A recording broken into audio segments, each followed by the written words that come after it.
Hello magical people, welcome back to my channel.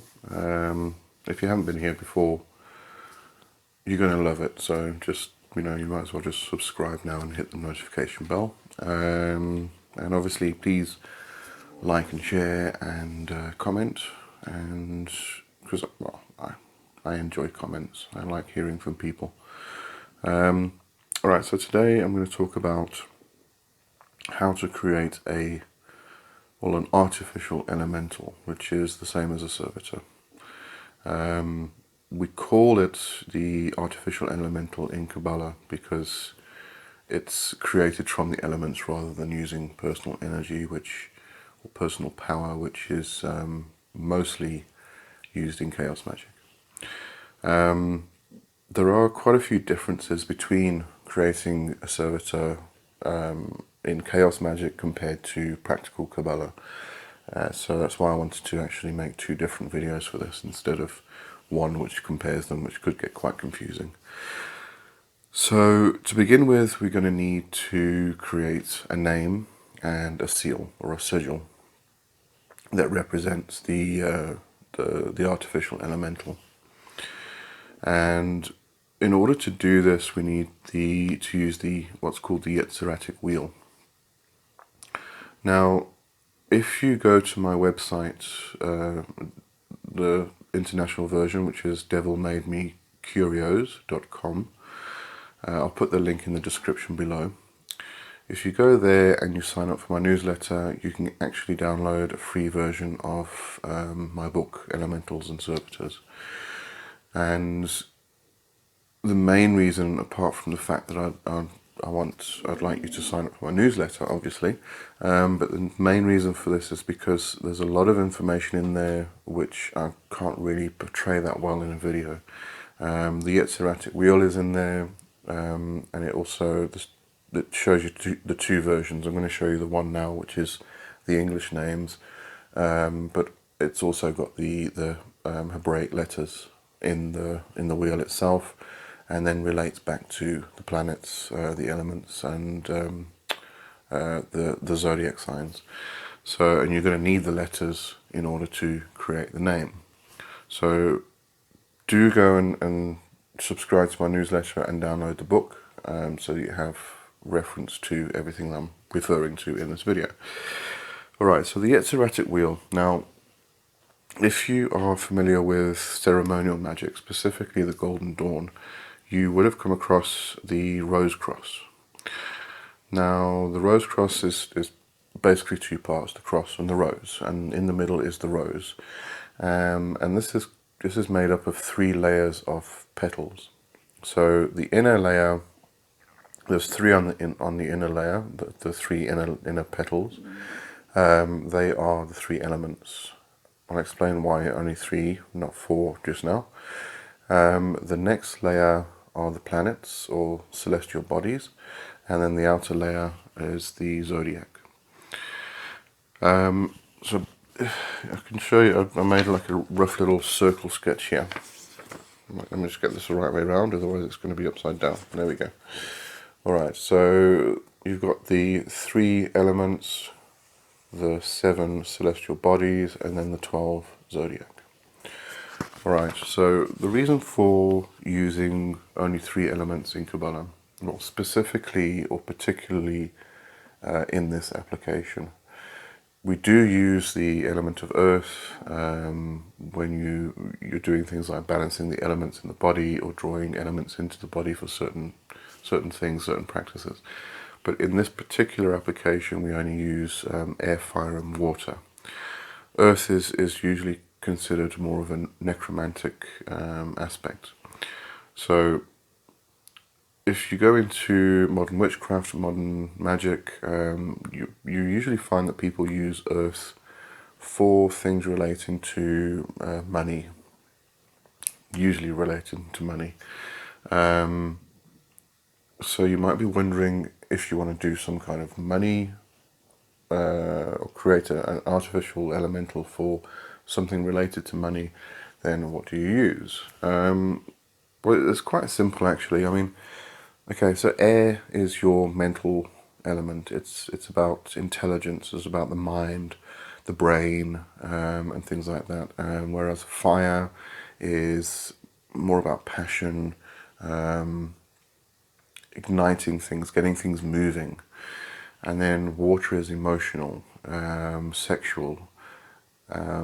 So if you, let's take some examples of what you would do to create an artificial elemental for money related aspects.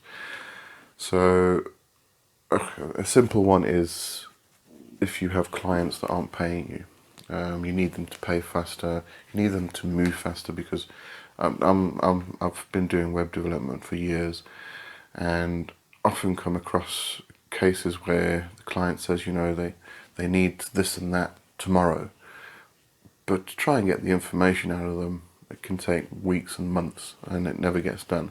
So you can use fire because it gets them moving. It like ignites, or ignites a fire under their backsides, basically. Same with if you've got clients that aren't paying, ignites fire under their backside and get them paying. But let's have a look at air. Let's say, for instance, you have an online business and you're creating a course that you want to sell. You can use air in order to inspire you to, or help you to create the course, because it's all about knowledge. It's all about the mind. You're bringing knowledge to people. So that would be the aspect of air. But let's say now you've created the course and you want people to actually go and sign up for it. Then you may want to use water, because an online course is usually something that solves a pain point for your clients and for your audience. So what you may want to do is ignite emotion, or play on their emotions, in order to get them to go and sign up for the online course. You can use the three elements in ways that don't directly refer to money, but they refer to the actions of that you need to take in order to receive that money. So now, obviously what you're going to have to do is create the name and the sigil, as I mentioned. So I'm going to take the example of, we've created an online course and now we want people to go and sign up for it. So I'm going to use water and air because I want to play on the audience's emotions, to drive them to go and sign up for the course. But the course, it's an online course, so therefore it's about receiving knowledge, which would be air. So what you do is you start with a zodiac. So you start with your zodiac sign. I'm Virgo, so I'm gonna use Virgo. If there's more than one person involved in the situation, then you can use multiple zodiac signs relating to what their zodiacs are. If it's actually for somebody else, then you can use their zodiac sign. So I'm going to start with Virgo, and then you need to use a celestial body, so something relating to money, because we're focusing on money. So you might want to use Jupiter or Sol, which is the sun. Or you can use both. And then you would go into the elements, so you're going to be using water and fire. Water and air. Now what I like to do is I start off with a circle, and then I draw the lines between each one, and then I end with a curve. The reason I like doing this is because the circle represents beginning and end. It's not just a conclusion, but it's a continuous loop. It's a continuous flow of something. So I'll start with a circle, and then the energy then would move around through the lines, and then it would get to the curve. And as it gets to the curve, it then bounces back and moves back through the lines to the circle. So I'm just going to draw this quickly. So circle there. I'm going to go to Sol. And I'm going to go to Jupiter. I should have maybe got a different colour pen for this. And then down to fire, and then to water. So I'm not sure if you can see this properly. So there you see I started with a circle, I went up to Sol, to Jupiter, then down to fire, and then to water, and there's a curve there. So that is your seal. I'll just try and draw this on the side here.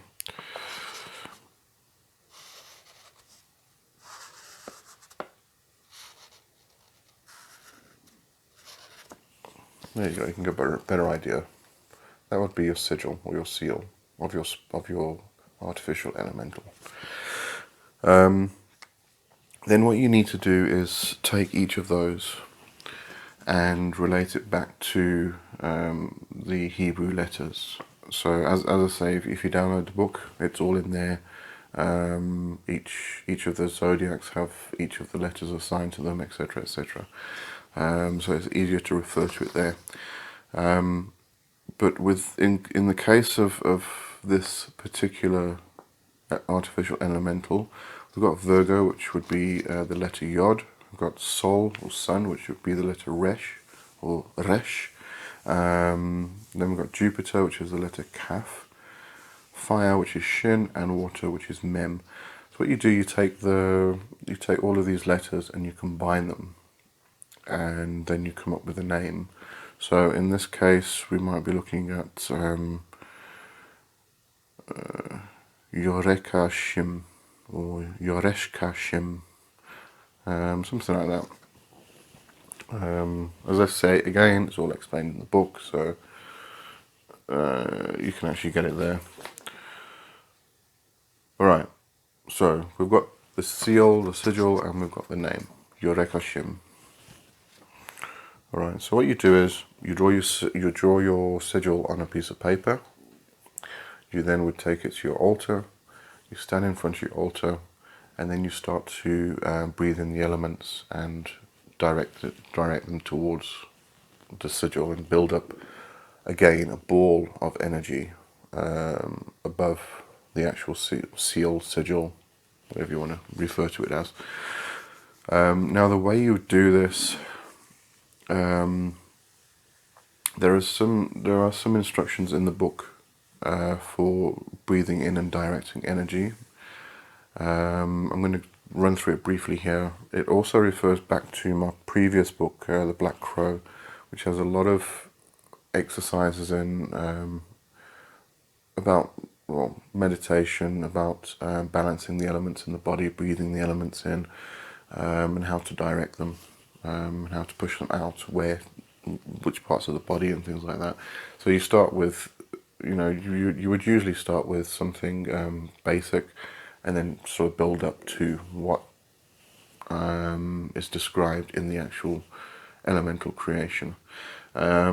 Basically, to put it into a nutshell, because I like nutshells, I don't eat them though, they get between my teeth.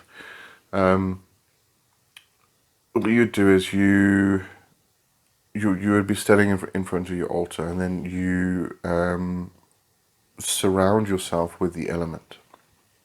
Now, because I'm using two elements here, you can do it alternating. So I would breathe in, say, water, direct that into the seal, and then I would breathe in fire and direct that in. It gets a bit difficult sometimes if you do that, so do try and stick to just one element. It just makes it a lot easier. So I'm just going to therefore talk about water. Let's just use water as an example. I said fire again, I don't know why. Maybe I was supposed to use fire in this elemental. Keep coming back to fire. Maybe get people to go and sign up. Quickly, rush, Anyway, back to what I was talking about. Okay, so taking the example of water. So you would surround yourself with water, and then you would breathe that water into your pores and into your body. It's an aspect of pore breathing, which again is a Kabbalistic technique. You would breathe that into your body, and then you would direct it out from well, actually 15 points if you think about it. So it's the 5 energy points, which would be brow, throat, heart, solar plexus, and groin, and out of each fingertip.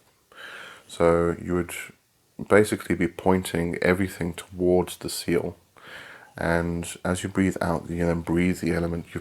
You've already breathed the element into your body, and then you breathe the element out, and you push it onto the seal, and you start to create a ball of energy.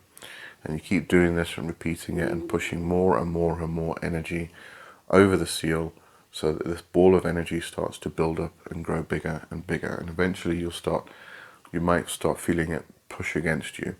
When you feel that, just carry on pushing more and more energy in. And then when you're ready, you then need to actually launch it. But before I get into, no, actually, let me talk about the launching now, and then I'll go back to creation. So there's again two types that you can create. The one that's going to go out and do tasks, and the one that's going to be formed inside an object. So it'll be kind of housed in the object. So for this particular, for the first one, where you're gonna send it off to go and do whatever the task is. So you would direct the energy, you would create this ball, it would push against you, you put more energy into it, and then what you want to do is launch it or send it off.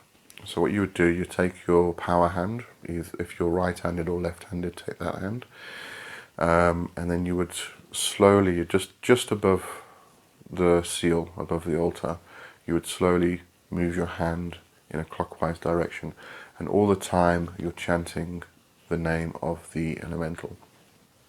And I think this is where I got the idea of how I do sigil magic, where I actually draw a circle around the sigil and it goes faster and faster and faster until you get into the center. So you move your hand in a clockwise direction and you chant the name, and as you go, then you go faster and you go faster and you go faster, and you build up. It eventually becomes like a frenzy.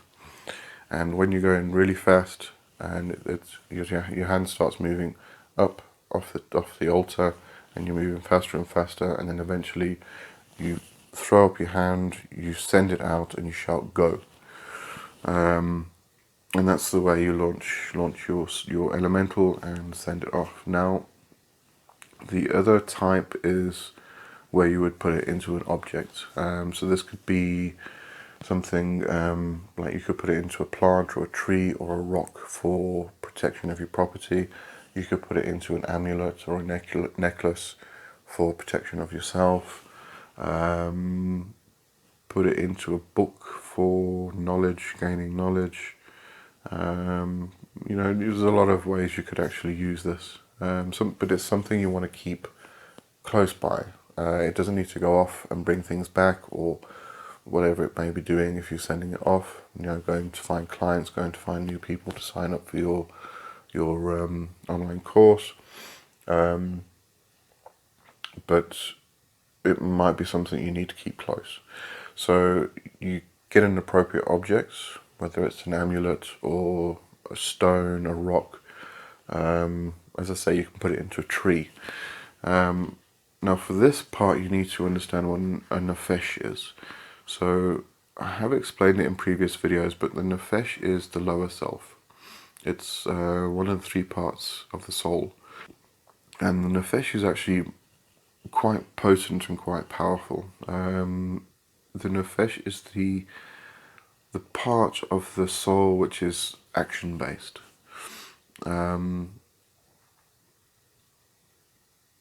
The Ruach is the part that retains memory. So the two work quite well hand in hand, because the Ruach, which is the middle self, is the rational side, and the Nephesh is the irrational side. So the Nephesh will go out and just take action, whereas the Ruach retains the memory. So without memory, it is kind of useless. So the two work hand in hand. But basically, the Nephesh is the part that you use for identification. So there's lots we could actually say about the Nephesh. It is quite a potent, powerful thing. It has knowledge of everything. It can be bilocated and split into multiple bodies. So your Nephesh can actually appear in physical form somewhere else while you're in a completely different place. There's loads of things we could say about the Nephesh. But in terms of this, what you would be doing is a type of identification. Now, identification, briefly explained, is where you enter the body of something else. And we're going to take the example of a tree. So you would actually enter the body of the tree, and you would become the tree, basically. You would have access to all memories, emotions, and everything of the body that you're entering. But what happens is that your Nephesh actually moves into and combines with the Nephesh of the particular thing. So in the case of the artificial elemental and the type which is housed, which is put into a body, you basically putting the elemental into the body and combining it with the Nephesh of the body. Everything has a spirit in Kabbalah. Absolutely everything. Every blade of grass, every person, every being, every object, everything has a spirit. And therefore everything has a Nephesh. So you can actually put the elemental into the body, and it combines with the Nephesh of that body, that thing, the stone, the rock, the tree, the plant, the book, the amulet, whatever it may be. And the way you would do this is similar to what I explained before, but instead of creating a ball of energy and directing from the 5 points, you would still direct from the 5 points, but it's mainly there's a practice called paw breathing between the hands. It's about building up a ball of energy between your hands, and as you push in, you breathe in and out, and as you breathe out, the energy pushes out the pores of your hands and builds up the energy between the hands.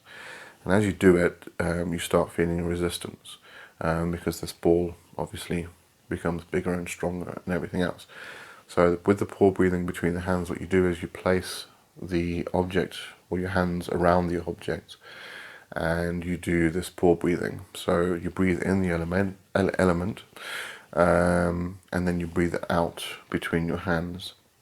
And as I say, you can also use the 5 energy points, but this is mostly about the paw breathing, the hand paw breathing.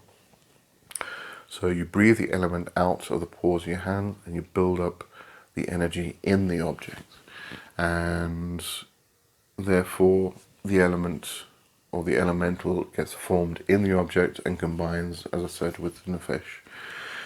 And then when you're done with that one, you can then take it and place it wherever it's meant to go, so that it can do its job. Incidentally, an interesting thing, if you do a property protection elemental, you can put it, as I said, you can put it into a rock, into a tree, into a plant, and then put it around your property, on your property somewhere. You can create multiple ones.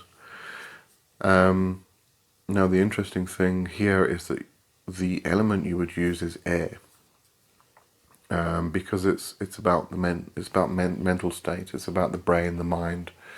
But I suppose it's not that obvious. Imagine somebody comes onto your property with ill intent. They're coming to rob your house. What happens? My mentor and teacher, Yakuba Swat, he actually told me about this. He uses them on his property, these air elementals, and he's seen it happen firsthand, where somebody comes onto the property and the elemental goes into action because it realizes that this person has ill intent, and the person stops, gets very confused, turns around and walks off the property. And as soon as they're off the property, they realize what they were there for. Then they come back again, and as they enter the property, they get confused again, they can't remember why they were there, and they walk off the property, and eventually they'll just give up.